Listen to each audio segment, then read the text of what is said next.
Alors, bonjour à tous. Donc, je vois qu'on a un groupe d'étudiants, toujours l'école de design, c'est ça? D'accord, ok. Euh, alors, on va vous présenter. Donc, je vous présente d'abord Guillaume Demaret, qui est développeur. Sa société s'appelle Buzz in Light. Il travaille sur le projet Recall. Alors, Recall, c'est un logiciel qui permet de documenter et d'annoter les créations numériques dans le spectacle vivant. On va voir pourquoi ce besoin de se faire sentir, comment ça fonctionne. L'idée, c'est vraiment d'être sur une démo, de montrer comment ça fonctionne, hein, comment fonctionne ce logiciel open source. Alors, Guillaume, justement, donc peut-être on peut commencer par ça. À partir de quel constat est né ce besoin, cette envie de travailler sur un logiciel qui permette ce genre de possibilités?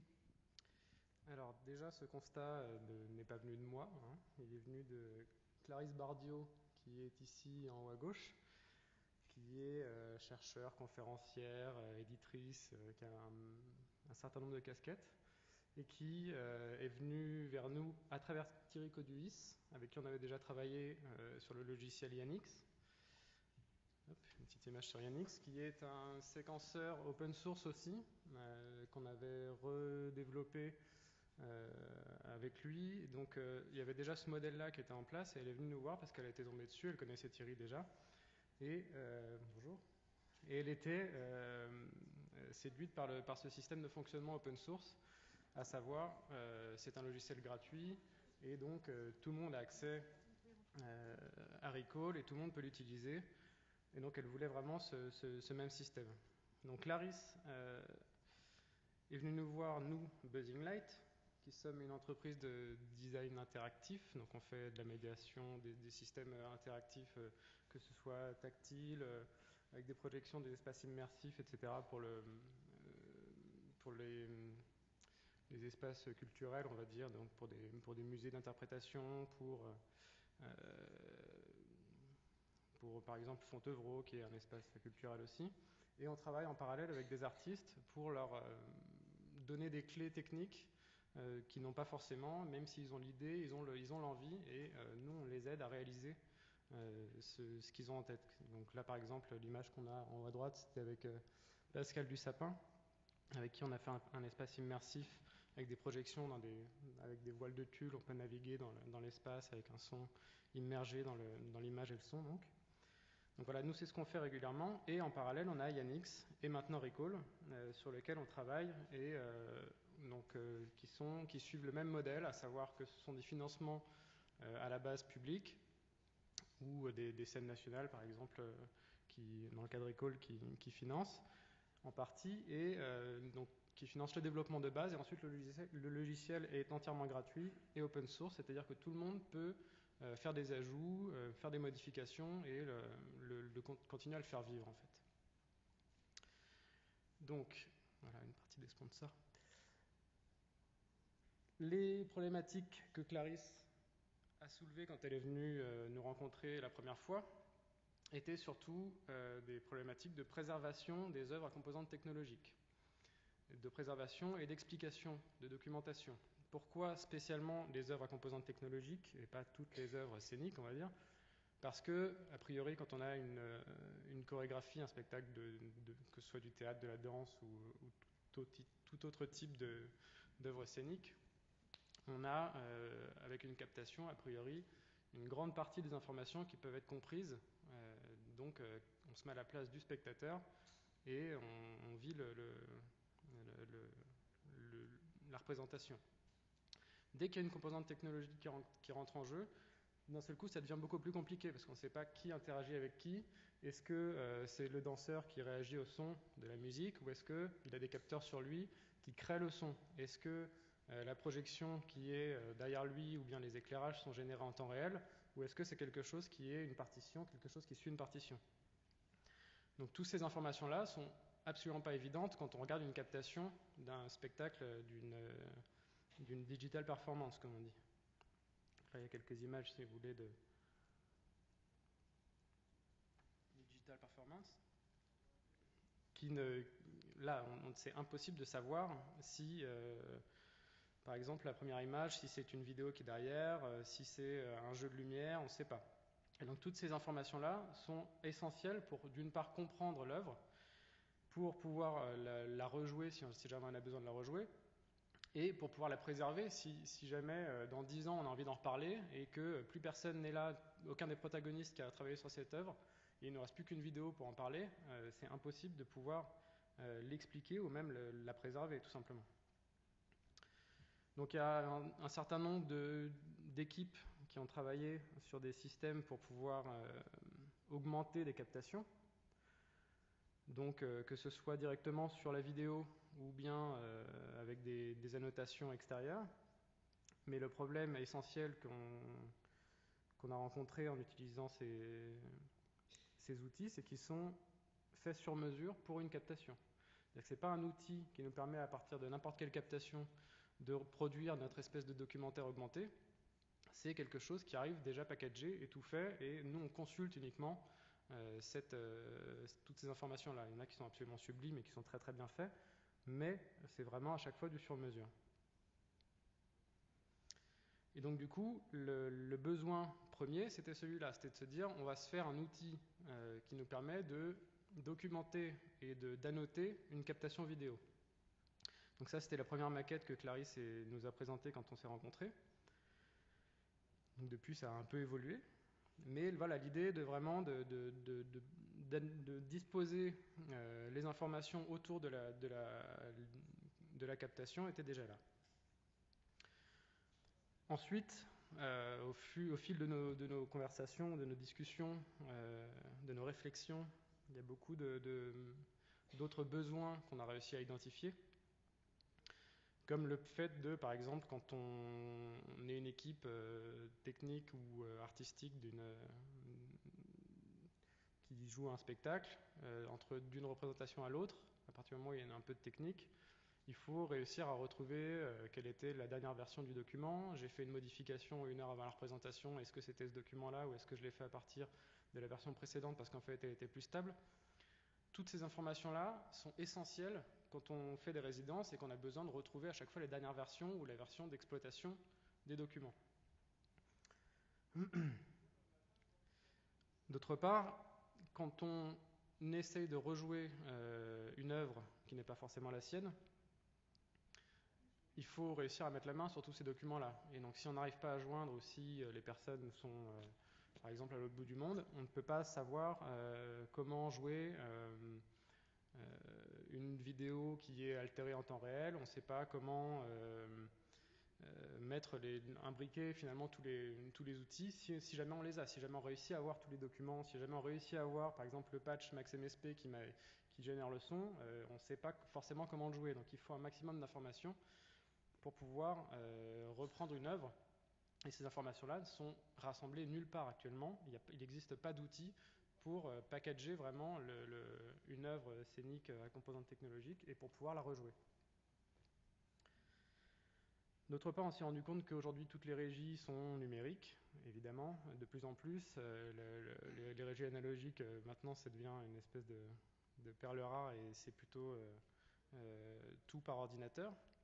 Et donc, toutes ces informations-là et tous ces besoins-là nous ont amenés à nous diriger essentiellement vers un outil qui sera centré sur les documents numériques autour de l'œuvre et tous les documents qui seront utilisés soit pour créer l'œuvre, soit pour la jouer. Et donc cette base de documents sera vraiment le cœur de notre réflexion et de savoir qu'est-ce qu'on en fait, comment on les exploite, c'est notre matière première vraiment. Et donc à partir de ce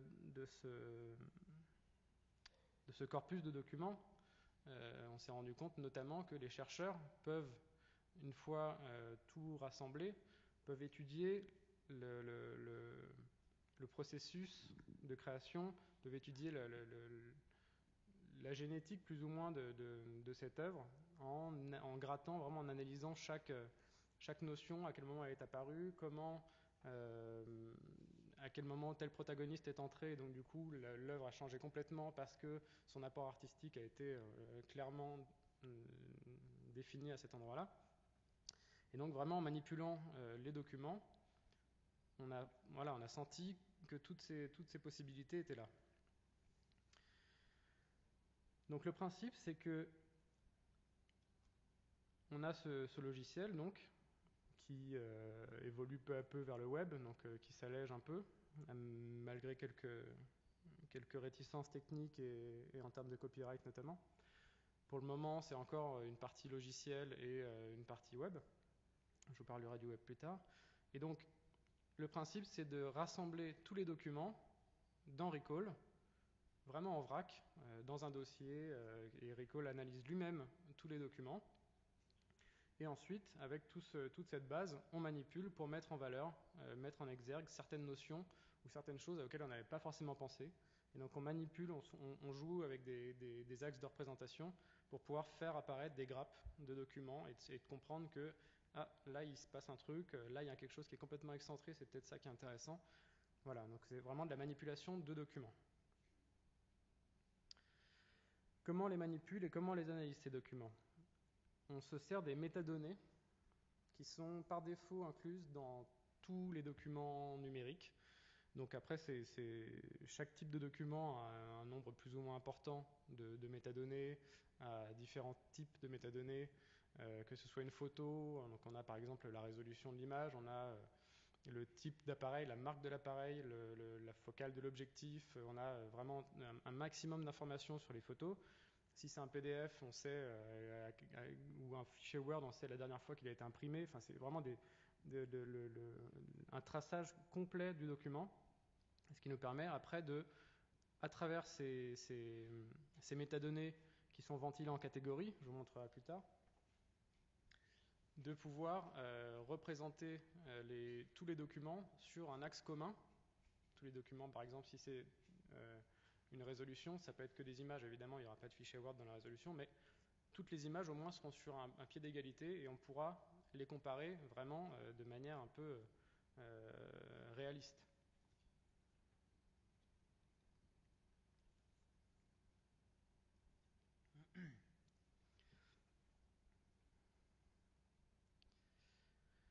Donc ces métadonnées nous permettent d'analyser toute l'œuvre, mais qu'en est-il de la partie annotation qui était à la base notre objectif ? Donc de placer des éléments, de placer des informations en lien avec une captation. Pour le moment, ce qu'on a fait, c'est qu'on a récupéré tous les documents et on a joué avec, mais pour le moment, on ne les a pas replacés dans le contexte de la captation, on ne les a pas replacés dans le contexte temporel de l'œuvre. Et c'est à ça que sert la partie annotation. Donc là, on a... déjà, je vais vous montrer quelques images de la partie analyse. Oh, elles sont lentes, ces transitions. Voilà. Donc voilà à quoi ressemble aujourd'hui le logiciel Recall. On voit que on a donc nos outils qui sont à gauche, notre corpus de documents qui est dans la partie supérieure. À droite, on a des métadonnées et toutes les informations qui concernent le document qu'on a sélectionné. Et dans la partie inférieure, on a nos axes. On a choisi de représenter les documents par des petites pastilles comme ça, colorées, sachant qu'on a la main sur tous les paramètres, à savoir l'axe horizontal, l'axe vertical et la profondeur de couleur. Et les couleurs dépendent donc d'une métadonnée qu'on a choisie. Là, en l'occurrence, c'est le type de document. Donc, tous les fichiers JPEG seront en vert un peu turquoise, comme on voit là. Tous les fichiers PNG seront en vert plus jaune, etc. Donc, on peut, en un clin d'œil, réussir à comprendre quel type de document à quel type de document on a affaire. On peut évidemment modifier tous ces paramètres-là pour faire apparaître d'autres visualisations, d'autres notions. La partie annotation, qui permet d'enrichir la captation pour l'expliquer. Donc cet enrichissement peut être fait absolument après la phase de création.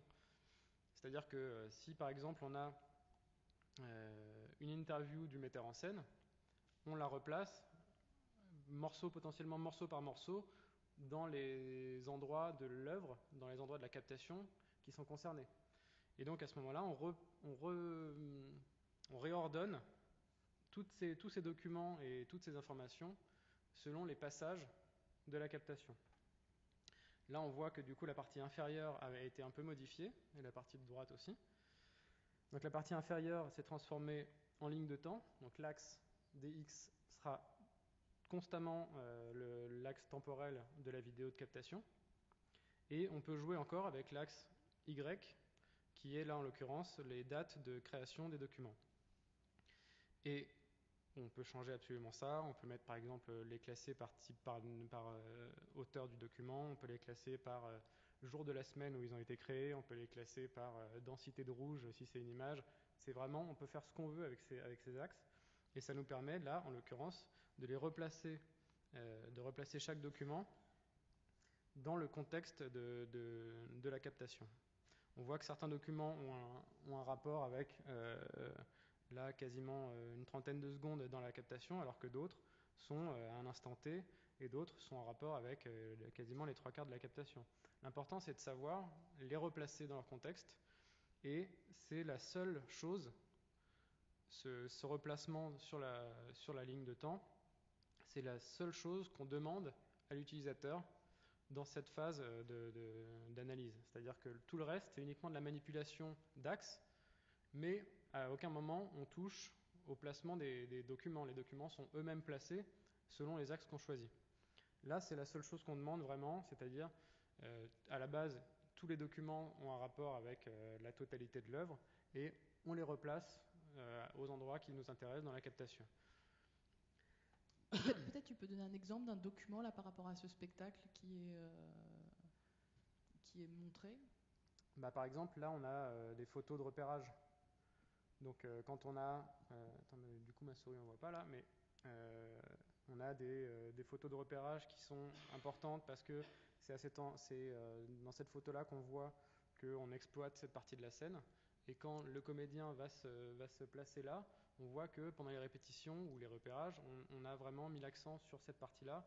Et avec d'autres documents qui relatent un peu ce qui s'est passé, on peut comprendre comment ça a été construit et comment ce moment-là a pris de l'importance dans la construction. D'accord. Alors avant que tu continues, peut-être je me retourne un peu vers la salle. Est-ce qu'il y a des questions sur déjà ce qui a été présenté? C'est quand même assez complexe. Est-ce que vous avez besoin d'une précision avant qu'on continue? Non. Donc, mais c'est après le déjeuner, là, tout le monde est un peu en train de faire la sieste, c'est normal. Tu peux continuer alors. Bien.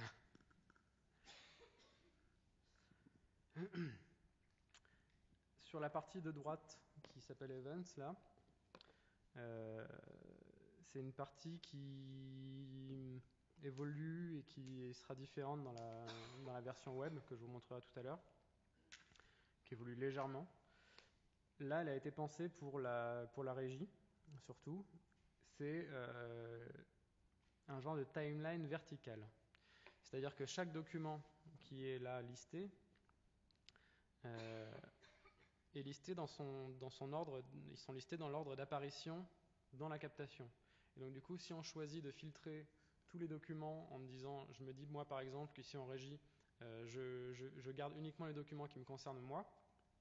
Dans cette colonne de droite, j'aurai uniquement mes documents et je les verrai arriver. Donc on me dit dans 4-3 secondes, il y aura un queue à envoyer. Et donc là, clac, j'envoie mon queue et ça nous permet plus ou moins, un peu de manière légère, de rejoindre le principe d'un séquenceur. Sauf que c'est plutôt un séquenceur pour dire au régisseur, fais attention, prépare-toi parce que ça va arriver, plutôt qu'un truc automatisé. Ça, c'est la partie Thierry Cauduis qui nous pousse à faire ce genre de choses. Donc évidemment, Recall a été pensé pour documenter une œuvre pendant sa phase de création, parce qu'on est conscient et c'est évident que après l'exploitation d'un spectacle, après les dernières représentations, ou entre deux représentations pendant les moments de break, les équipes n'ont absolument pas envie de se mettre dans un logiciel pour détailler et expliquer ce qu'ils sont en train de faire.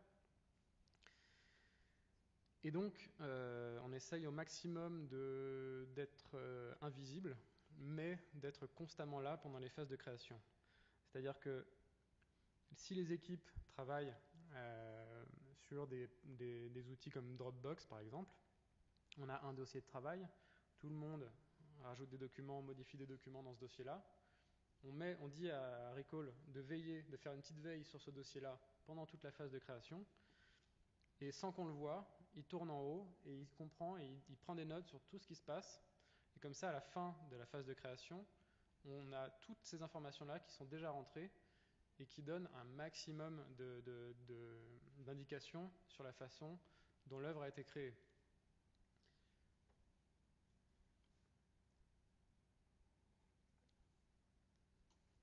On sait à quel moment le document a été créé, on sait à quel moment il a été modifié, on sait comment on l'a renommé, parce qu'on fait des analyses pour voir les documents qui ont des contenus identiques mais qui portent des noms différents. Donc on arrive à comprendre comment évolue et dans le temps et dans le temps de la phase de création et dans le temps de l'œuvre, quand on les replace sur la captation, on arrive à comprendre comment ces documents-là et ces notions-là ont évolué au fil de la phase de création, vraiment de cette période de processus créatif, quoi.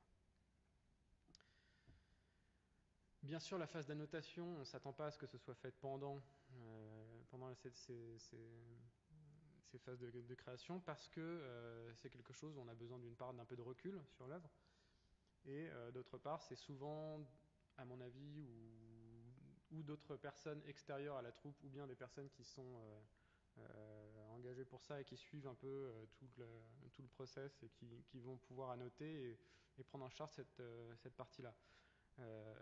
C'est pour ça que c'est deux choses qui sont assez clairement séparées et qui peuvent se passer en deux temps, et on peut même s'amuser à annoter une captation qui s'est faite il y a 50 ans ou plus que ça. C'est-à-dire qu'à partir d'une vidéo, on peut retrouver, les chercheurs peuvent retrouver un certain nombre de documents et les remettre dans leur contexte pour faire un genre de documentaire augmenté, comme on verra dans la partie web. Donc ça, c'est notre, comment dirais-je, notre flux idéal, qu'on est en train de... Là, on a une bonne partie qui est en place et on est en train de tout mettre bout à bout pour pouvoir réussir à faire ces étapes-là. Donc le principe, c'est-à-dire qu'on réunit les documents de l'œuvre, on les met dans Recall, on les manipule, on les replace, on annote la captation, vraiment on met plein de choses en valeur pour pouvoir après faire des exports ciblés. C'est-à-dire que j'ai toute ma base de travail avec vraiment le corpus exhaustif de documents et d'annotations, de commentaires, d'interviews, etc. Et après, en fonction de ce que je veux en faire, je l'exporte en tant que documentaire augmenté avec uniquement quelques informations qui seront bien choisies pour faire un documentaire pédagogique, que ce soit quelque chose qui sera présenté de façon magistrale ou bien quelque chose qui sera manipulé par des élèves. On a la possibilité de pouvoir l'exporter pour une équipe qui va vouloir rejouer cette œuvre, et donc du coup on sait exactement quels documents sont les derniers documents d'exploitation, on sait quels documents sont essentiels pour pouvoir rejouer l'œuvre, et donc du coup ce package se fait automatiquement, évidemment avec quelques pondérations de la part de la personne qui gère le projet, pour pouvoir automatiquement avoir un espèce de dossier ou un zip et l'envoyer aux personnes qui veulent rejouer, ou bien même à sa propre équipe technique ou à sa propre équipe qui va rejouer l'œuvre 3 mois après, par exemple. Et c'est important de savoir, ça fait gagner un temps fou, si un ordinateur, par exemple, si un disque dur est mort ou si un truc comme ça, c'est un endroit qui garde un peu tout le cœur de ce projet. Donc pour le moment, il y a une grande partie qui est en place, c'est-à-dire la partie documents qui arrive dans Recall, et les exports ciblés ne sont pas encore faits automatiquement, mais on a le principe de documentaire augmenté avec la consultation en ligne. C'est donc cette seconde version de Recall qui est en train de se terminer là. Je parle en phase de développement, où là c'est uniquement un outil d'annotation, de captation. Et c'est entièrement en ligne, c'est-à-dire qu'on choisit une vidéo YouTube d'une captation qu'on a choisie, et à partir de cette vidéo-là, on replace des éléments, que ce soit des documents, des liens, d'autres vidéos, et on les replace sur l'axe de lecture de la captation. Donc voilà à quoi ça ressemble. On reprend la même présentation, évidemment, parce que c'est quand même il y a une partie de Recall qui est dédiée à la notation. Et donc du coup, on retrouve nos documents à droite, sauf que cette fois-ci, c'est plus pour la régie, mais c'est vraiment pour lire et comprendre le documentaire selon ces documents. Donc on a un corpus de documents qui est a priori beaucoup moins important, parce qu'on n'a pas besoin d'avoir tout. On n'a pas besoin d'avoir tous les documents techniques, les plans, ou alors si c'est vraiment pertinent. Et donc du coup, ça nous permet une lecture beaucoup plus efficace des documents. Donc par exemple, là, on arrive à un moment où ce document-là est important, on clique dessus, on a des informations, et on peut choisir de l'ouvrir dans le navigateur et de le consulter intégralement. Je vous montrerai, je vais vous faire une démo ensuite. Et à partir de cet outil, on peut soit choisir de créer un documentaire, un web documentaire, et donc du coup de pouvoir l'offrir à consultation à partir d'une base scientifique d'un chercheur qui a fait vraiment un travail pour pouvoir mettre les éléments essentiels au moment où il faut par rapport à cette captation. Mais on peut aussi faire des workshops, on peut aussi s'amuser avec des étudiants et leur dire voilà, maintenant vous avez une captation, on a tous la même, essayez de trouver des informations qui seraient sur internet ou que vous avez en votre possession pour pouvoir expliquer ce que vous savez sur cette œuvre. Et donc du coup, avec des ateliers plus ou moins longs, on peut arriver à des résultats plus ou moins complets. Et ça permet vraiment de focaliser l'attention sur certaines notions et de mettre en valeur vis-à-vis des étudiants des choses qui sont a priori peut-être pas si évidentes à l'aide d'un seul visionnage, parce qu'eux ils ont la main sur toutes les captations, ils peuvent regarder des passages, essayer d'étudier vraiment des transitions, essayer de comprendre à quel moment ces notions-là interviennent, et donc revenir en arrière en se disant ah mais ça j'avais déjà vu avant, et hop, ils replacent les documents, ils replacent les éléments. Donc du coup, c'est vraiment un jeu qui est assez complet en fait. Est-ce que tu as fini ta présentation? Parce qu'il nous reste 10 minutes, juste pour savoir si on peut te poser quelques questions, ou est-ce que tu as encore quelques petites choses à nous montrer? Non, absolument. Non, on peut faire une démo après si vous voulez, mais... Oui, ça serait bien, oui. Ça serait bien de faire tout de suite une démo. Ouais. Tu nous montres ça? Alors je vais vous montrer déjà rapidement la version complète de Recall.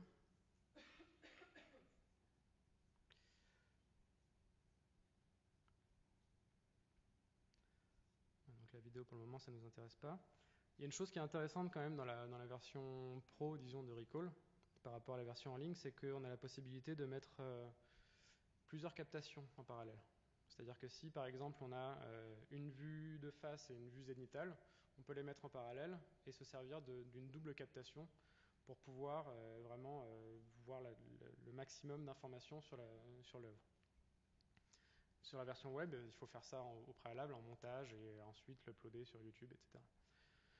Donc voilà notre espace que je vous ai présenté tout à l'heure. Là, on a le corpus de documents qui est trié par type de document.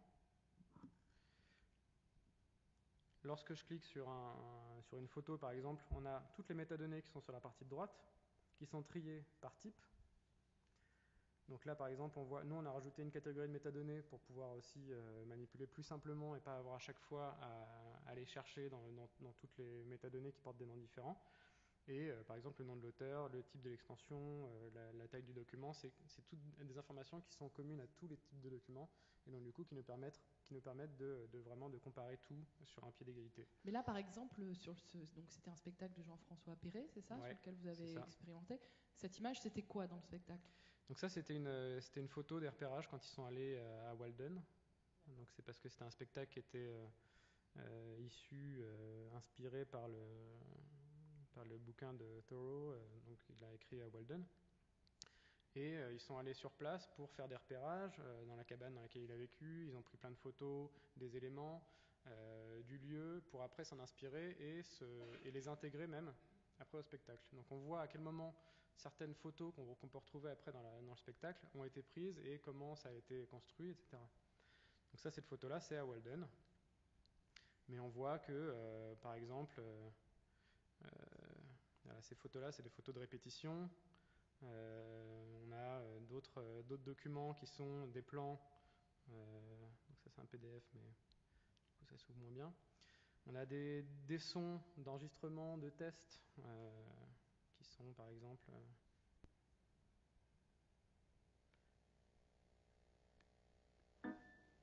parce qu'il y a un pianiste qui a joué... Donc là, c'est tous les sons d'enregistrement. On voit à quel moment il a été créé, par qui, et on peut ensuite le comparer, voir à quel moment, dans quelle phase de création ce document-là, ce son-là a été enregistré, pour voir où ils en étaient sur le plan de Céno, par exemple. On peut comparer vraiment et suivre l'évolution de la phase de création. Donc on a tous les types de documents jusqu'aux vidéos, toutes les vidéos de test, on a même des vidéos d'interview, tout ça qui est vraiment le corpus brut, disons. Donc là, on les a rentrés dans le logiciel. Voilà. Et on les met sur une timeline, c'est ça? Pour le moment, là on est dans l'espace de visualisation sans timeline, c'est-à-dire que... Par type de document, c'est ça? Voilà. Là on a les auteurs de documents qui sont là et la date de création qui est là. Donc on voit que Jean-François Perret a pas mal bossé. On voit que en 2010, non c'est quoi, c'est 2009 ça? Décembre 2009, hop. Donc là je peux sélectionner tout un tas de documents. On voit que là c'était d'une période de répétition, parce que toutes ces photos-là ont été prises à ce moment-là. On voit que un peu plus tard, c'était là où ils sont allés faire les repérages à Walden. Donc, toutes ces photos-là ont été prises sur place. C'est des éléments parce qu'ils étaient en résidence à l'EMPAC. Et donc du coup, on peut comprendre comment tout ça s'est construit uniquement en jouant avec les axes.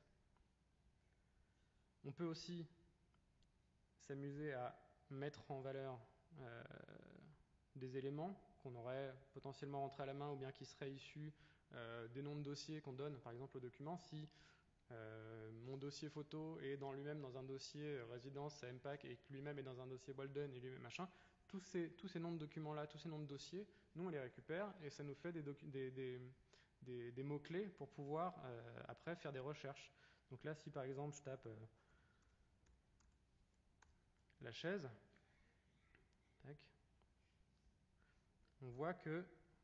Où est-ce qu'il est, Jean-François? Voilà. Ces éléments-là, qui se sont mis en valeur, je ne sais pas si on le voit bien à l'écran, mais il y a certains éléments là qui se sont mis en valeur, c'est des éléments qui portent la notion de la chaise. Parce que c'est des éléments qu'ils ont vus quand ils sont allés à Walden. Si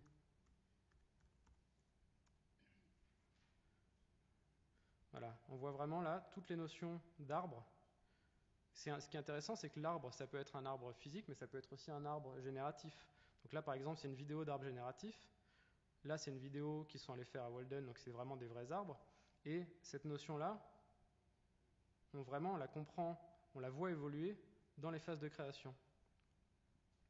Alors, il nous reste 5 minutes. Guillaume, est-ce Ouais. qu'il y a des choses que tu voudrais dire importantes qui te semblent de dire sur ce logiciel? Est-ce que également il y a des mains qui se lèvent pour questionner Guillaume? Moi, la question que je voulais te poser, c'est comment on fait aujourd'hui pour utiliser ce logiciel? Est-ce que c'est plutôt la compagnie qui va vous contacter? Est-ce que là déjà vous avez un retour d'usage d'ailleurs de compagnies qui l'auraient testé? Alors, on travaille pas mal avec Mylène Benoît, qui est une chorégraphe, et qui elle, est là depuis le début vraiment dans les phases de test et qui nous donne un maximum de retours d'usage. Et on travaille sinon donc avec les équipes de Jean-François Perret, qui eux nous donnent plutôt les corpus de documents pour que nous après on puisse se baser dessus pour construire les premières versions d'analyse, disons. Et sinon, pour les web documentaires, donc la partie en ligne, là, c'est vraiment ouvert à tous. On commence les phases de test, on commence les bêta-tests, disons, et on commence à avoir les premiers retours, sachant que c'est quand même une partie qu'on avait déjà dans la version pro. Donc, on avait déjà eu un certain nombre de retours, et on s'est basé là-dessus pour alléger et faire des choses un peu plus simples, disons, pour l'usage web. D'accord, donc là le logiciel il est open source et on peut y avoir accès aujourd'hui sur le web, on peut l'utiliser. Alors le logiciel, oui. La version Memory Call, donc la version en ligne, elle est encore en bêta fermée pour le moment, mais je crois que c'est à la fin du mois que ça va être ouvert et que tout le monde pourra l'utiliser. Ça c'est un web documentaire ? Voilà, ça c'est un web documentaire où on voit que donc là les titres apparaissent et au fur et à mesure où les protagonistes sont cités, on voit leur biographie qui apparaît sur le côté. Là, une photo du cassier. Hop, quand on clique dessus, on voit l'image qui apparaît. On peut voir le document entièrement. Donc ça peut servir de support pédagogique à un spectacle. Des classes. Ça peut servir de support pédagogique et d'outils pour que tous les étudiants puissent construire leur propre web documentaire, avec leur vision, plus ou moins, de l'œuvre.